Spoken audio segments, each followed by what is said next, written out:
सान्वी आणि सुमितचे नुकतेच लग्न झाले होते. सान्वीच्या सासरची मंडळी स्वभावाने खूप चांगली होती. त्यांना सान्वीचे खूप कौतुक होते. सान्वीचा स्वभाव देखील तसाच गोड होता. ती देखील सर्वांच्या मनाला तेवढीच जपायची.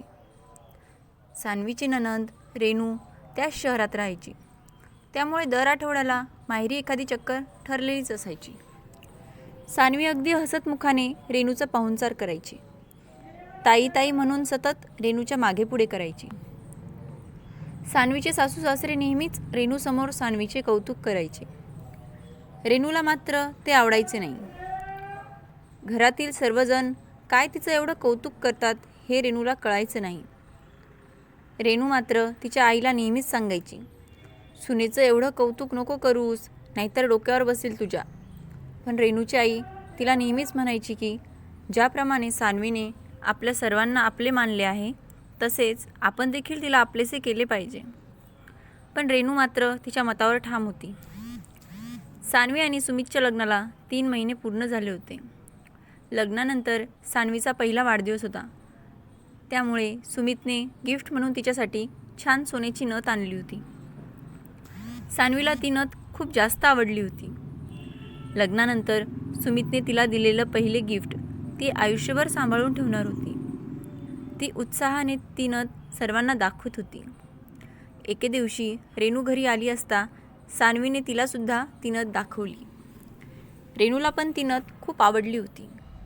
काही दिवसांनी रेणू तिच्या माहेरी आली असता सान्वीकडे आली आणि म्हणाली की तिला एका कार्यक्रमात जायचे आहे, म्हणून तिला सान्वीची नथ घालायला म्हणून हवी आहे. 2-3 दिवसात परत करेन. सान्वीने जास्त विचार न करता लगेच ती नथ रेणूला घालायला दिली. त्यानंतर बरेचदा रेणू माहेरी आली, पण सान्वीची ती नथ मात्र आणायची नाही. सान्वीला वाटायचे की रेणूताईंना एकदा त्या नथीची आठवण करून द्यावी. पण रेणूचा स्वभाव आधीच चिडका असल्याने ती काही बोलायची नाही.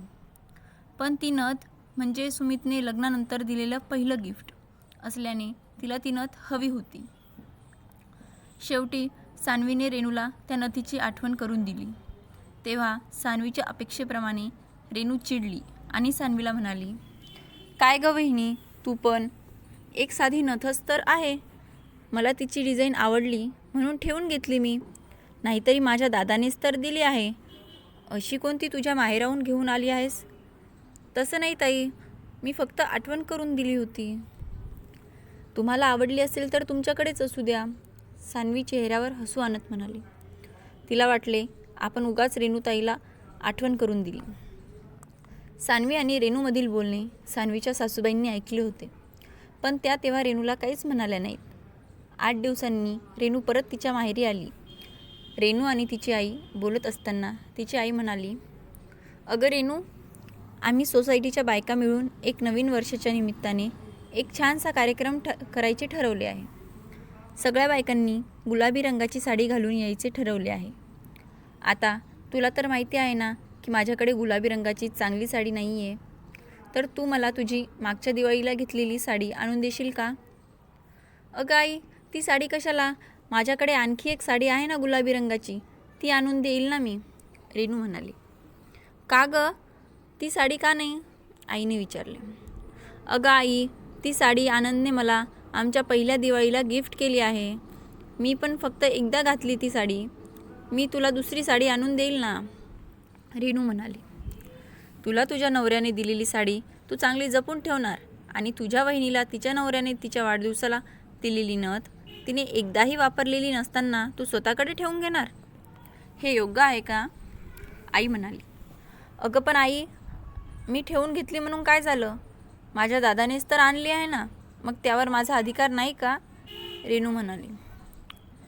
तुझ्या दादावर पूर्ण हक्क आहे, पण तो त्याच्या बायकोला जर काही गिफ्ट देत असेल तर त्या गिफ्टवर सर्वस्वी तिचा अधिकार आहे. तुला आठवतच असेलच, मागच्या वर्षी तुझ्या नंदेने तुला तुझ्या बांगड्या घालायला मागितल्या होत्या, तेव्हा तू स्पष्ट नकार दिला होतास तिला. सान्वीसुद्धा तुला नकार देऊ शकली असती. तू जेव्हा तिच्या माहेरचा उल्लेख केलास तेव्हासुद्धा ती तुला उलट उत्तर देऊ शकली असती, पण तिने तसे केले नाही, कारण तिचा स्वभाव मुळातच चांगला आहे, आई म्हणाली. म्हणजे ती चांगली आणि मी चुकीची आहे असे म्हणायचे आहे का तुला? रेणू म्हणाली. तू वाईट की चांगली असे मी म्हणतच नाही आहे, पण या बाबतीत तू चुकली आहेस असं मला वाटतं. जेव्हापासून ती लग्न करून या घरात आली आहे तेव्हापासून तू कधीच तिच्याशी मनमोकळेपणाने बोललीसुद्धा नाहीस. आपल्या नशिबाने अशा चांगल्या व्यक्ती आपल्या नशिबात येत असतात, पण त्यांना आपल्या आयुष्यात टिकवून ठेवणे आपले काम आहे. मी तुला समजावून सांगण्याचे काम केले आहे. आता तुला पुढे काय करायचे ते तुझं तू ठरव, आई म्हणाली. रेणू विचारात पडली. ती तेथून तडक तिच्या घरी गेली.